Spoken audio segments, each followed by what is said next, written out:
a Babilônia! Caiu a Babilônia! Sabe que não é a primeira vez que é dito assim, exatamente assim na Bíblia, né? Nós temos, e eu vou ler lá, Isaías 21:9. Gente, Isaías profetizou cerca de 600 anos antes de Cristo, tá? E ele estava profetizando para o povo de Judá, que tinha se desviado de Deus e dizendo que a Babilônia viria e que ela seria o instrumento de Deus para juízo desse povo que tinha abandonado, se prostituído atrás de outros deuses, né? Sim. Essa é a linha. Então ele fala que a Babilônia vai vir, vai levar eles cativos, mas ele também traz a boa notícia. E o 8 fala assim: então o vigia gritou: meu senhor, todos os dias fico na torre de vigia, todas as noites permaneço em meu posto.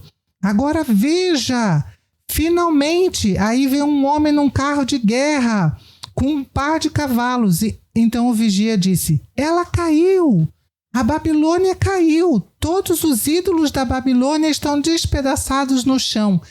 Então a gente já vê aqui Isaías anunciando bem antes da invasão da Babilônia. Sim. Que a Babilônia iria não só invadir, mas cair. E ele está falando que é um vigia, né? Que está anunciando.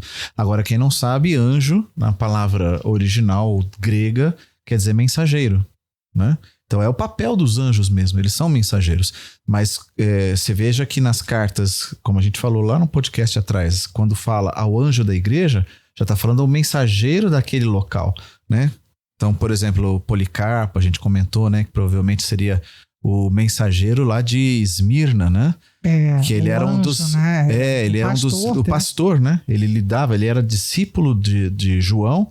E então ele provavelmente, a carta foi direcionada à igreja de Esmirna, era para Policarpo receber. Então, toda vez que fala o anjo, aqui é a pessoa que está incumbida de uma mensagem. Então nós temos aqui uma pessoa que está fazendo vigília e ele veio trazer o quê? Um anúncio. Caiu a Babilônia, caiu. Exato. Que é vigia por quê? Porque justamente você está esperando ver as notícias. O cara que está na vigia é o primeiro que vê o que está acontecendo. E essa exclamação não se diz como que caiu, só que caiu. Então, tipo assim, ela está dominando, de repente, agora aqui vira e ela já... Ela caiu. Sim. No capítulo 17 de Apocalipse, um pouquinho antes de falar, ela caiu. Aí fala que, olha, a besta e os 10 chifres que você viu odiarão a prostituta e eles a deixarão nua. Então, em tese... Eu não sei, assim, a ideia que dá é que esses líderes mundiais que estavam se beneficiando dessa ideologia agora já não acham ela tão boa. Sim. E aí eles, para ter o domínio, eles até folgam, né? Celebram a queda dela e ainda fazem isso para humilhar. E Jeremias foi o cara que viu a Babilônia invadir. Você voltou um pouquinho mais no tempo agora, né? Nós estamos falando antes de Nabucodonosor invadir, né? Antes era Isaías. Agora eu estou falando de Jeremias. Jeremias não, viu. Sim. Jeremias ele viu quando chegou a Babilônia. Isso, Jeremias estava falando antes da Babilônia e ele viu todas as invasões da Babilônia. Ele presenciou isso e ele diz assim... Porque ele também fala, vocês vão ser derrotados, cedam, rendam-se à Babilônia, e o povo não se rende, né? E aí, mas ele também anuncia a queda da Babilônia. Ele fala assim, a Babilônia foi com uma taça de ouro nas mãos do Senhor, uma taça que embriagou o mundo inteiro. Olha como é a mesma linguagem do Apocalipse. Mesma linguagem. As nações beberam do vinho da Babilônia e enlouqueceram.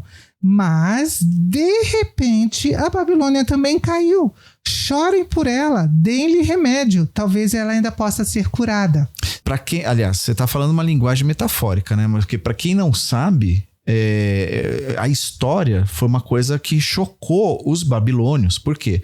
Porque estava no melhor momento da Babilônia. Não, eles estavam no meio de uma festa. Sim, então o filho de Nabucodonosor tá lá administrando uma riqueza, um império, que para eles era muito forte, filho, muito neto, seguro. A gente não tem certeza se era filho ou neto, mas enfim, o descendente de Nabucodonosor Ele que tá no trono. Isso. E aí vem aquela escrita na parede, lembra? Mene, mene, tekel, parsim.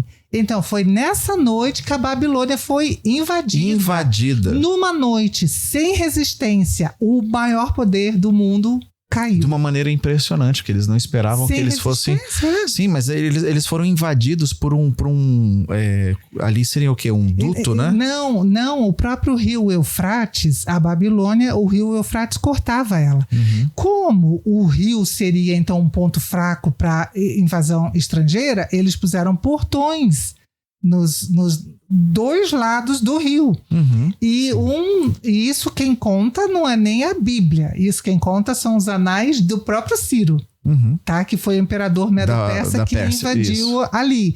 Ele conta Eles foram invadidos pelos persas. Sim, foram invadidos pelos persas. Aí a história conta que o cara chegou lá no portão, quebrou a tranca, que era de ferro, e abriu o portão e o exército babilônio entrou ali pelo rio. Pelo rio. Então, e aí, claro, aí foram abrindo as portas do lado de dentro, foi ficando tudo... Quando os babilônios se deram conta, eles já tinham tomado a cidade.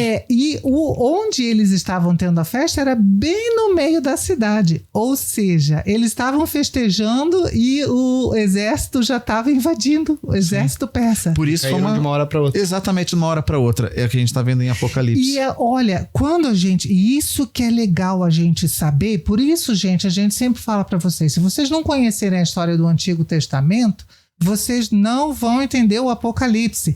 Porque... quando a gente fica vendo os sistemas do mundo, né? Sistemas políticos, sistema comercial e a maldade, você diz, meu Deus, parece até que onde isso vai? Não tem fim. Até onde vai isso tudo?